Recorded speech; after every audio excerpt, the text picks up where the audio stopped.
रावण के विनाश का कारण ये 6 लोग थे, इनके श्रापों ने ही बनाए। रावण की मौत का योग। एक राजा अनरण्य का श्राप। भगवान श्री राम के वंशज परम प्रतापी राजा थे अनरण्य।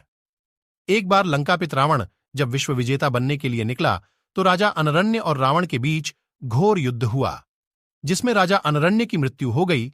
मृत्यु से पहले राजा अनरण्य ने रावण को श्राप दिया कि हे रावण, तेरे अनहकार नाश और तेरी मौत मेरे ही वंश में जन्मा व्यक्ति करेगा। अंततः भगवान राम के द्वारा ही मारा गया था रावण। 2. नंदी जी का श्राप। कैलाश पर्वत पर भगवान शंकर जी से मिलने एक बार रावण गया। वहां जाकर रावण ने शिवजी के दूत नंदी जी का उनके बैल स्वरूप को देखकर हंसी उड़ाई और उन्हें बंदर के समान मुख वाला कहा। इस पर नंदी जी बहुत नाराज हो गए एवं उन्होंने रावण को श्राप दिया कि एक बंदर ही तेरे सर्वनाश का कारण बनेगा। वानर स्वरूप हनुमान जी ने पूरी लंका को जलाकर नष्ट कर दिया था। 3. माया का श्राप। एक बार रावण ने अपनी पत्नी मंदोदरी की बड़ी बहन माया के साथ भी छल करने का प्रयास किया। माया के पति वैजयंतपुर के राजा शंभर थे। रावण ने माया के साथ दुराचार करने की कोशिश की, जिसका पता माया के पति शंभर को लगा तो उसने रावण को बंदी बना लिया। उसी बीच राजा दशरथ ने शंभर पर आक्रमण कर दिया, जिसमें शंभर मारा गया।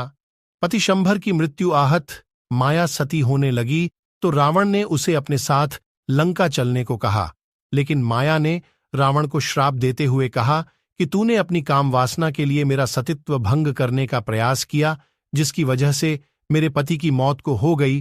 हे रावण, जा, मैं तुझे श्राप देती हूं कि एक दिन स्त्री की वासना ही तुम्हारी मृत्यु का कारण बनेगी और तेरा सर्वनाश हो जाएगा। उसके बाद माता सीता के कारण रावण का नाश हुआ। 4. एक साधिका का श्राप। एक समय अनहकारी रावण अपने पुष्पक विमान से भ्रमण पर निकला तो उसे जंगल में एक सुंदर स्त्री दिखाई दी, जो भगवान विष्णु को पति रूप में पाने के लिए तपस्या कर रही थी। रावण ने उसे जबरदस्ती अपने साथ ले जाने का प्रयास किया तो उस स्त्री ने दुखी होकर अपनी देह त्यागते हुए अंत समय में रावण को श्राप दिया कि एक स्त्री ही तेरी मौत का कारण बनेगी। 5. नलकुबेर का श्राप। एक बार रावण ने जब स्वर्ग पर आक्रमण और स्वर्ग की अप्सरा रंभा को बलपूर्वक अपने साथ लाने की कोशिश की, लेकिन रंभा ने कहा कि मेरा विवाह तुम्हारे बड़े भाई कुबेर के बेटे नलकुबेर से होने वाला है, इसलिए मैं तुम्हारी पुत्र वधू के समान हूं। लेकिन रावण ने उसकी बात नहीं मानी और रंभा के साथ दुराचार किया।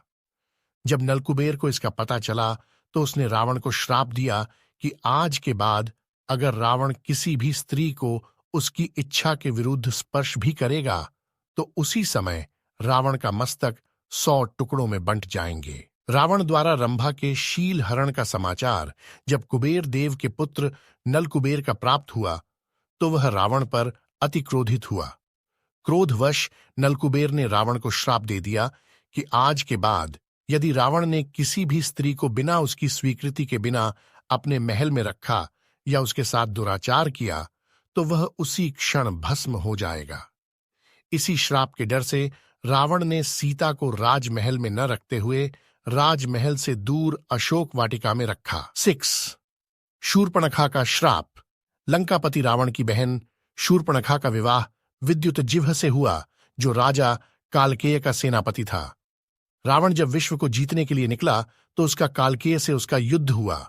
उस युद्ध में रावण ने अपने जीजा विद्युत जिह्व का वध कर दिया। दुखी शूर्पणखा ने रावण को श्राप दिया था कि एक दिन मैं ही तेरे सर्वनाश का कारण बनूंगी। लंकापति रावण के पास पौलत्स्य नामक धनुष था, जिसे द्वापर युग में घटोत्कच ने प्राप्त किया था। एक समय पर रावण ने शिव जी से पिनाक भी प्राप्त किया था, परंतु उसे धारण नहीं कर पाया। प्रभु श्री राम ने रावण का इस अद्भुत अस्त्र से किया था वध। पहला कोदंड, दूसरा ब्रह्मास्त्र।